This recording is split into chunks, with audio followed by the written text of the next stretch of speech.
course I didn't. It was because of Dad. He used to be even harsher back then.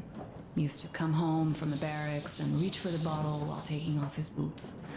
They'd quarrel, and then he'd stop appearing for a time.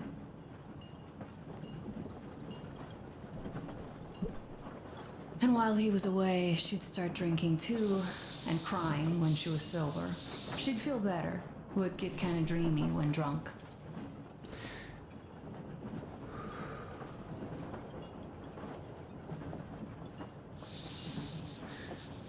You know how she used to call me? Just A. She'd hug me and say, "One day, A, you and I are going to go to Vladivostok, the city I was born in. And from there to a village on the ocean shore." I was 5 back then and didn't really get much. But I could imagine that village and the ocean so vividly because I believed her. And then she killed herself. Drank some kind of poison. Father quit drinking after Mom's death. Didn't ever pay much attention to me, but with her gone, he'd never leave me alone. Took me along everywhere. We only talked about her a couple of times, though. I used to have this doll, Jana. I played make-believe that she was my daughter, and we went to the ocean together. Then my father hid it, told me it got lost. He probably didn't want me to agonize over Mom's dream.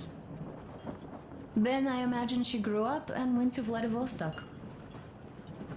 And now I'm going. Not to Vladivostok, but with you. The dream came true.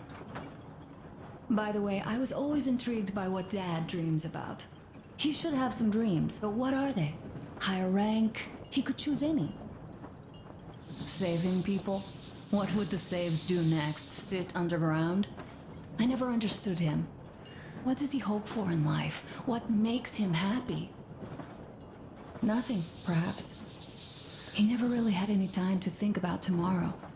Down in the metro, those thoughts don't come casually. Here on the surface, though. I, for one, have something I want to do. I want to run through the sand barefoot. Build a sandcastle for the kids. I'm imagining two. A boy and a girl. The boy would be a copy of you. We'd go swimming with mountains behind us. Wooden houses on the shore. The sun would wake us up every day, rising from the ocean. That harbor is our destination. Worth going there even if we have half the world to cross. Everyone should have a destination.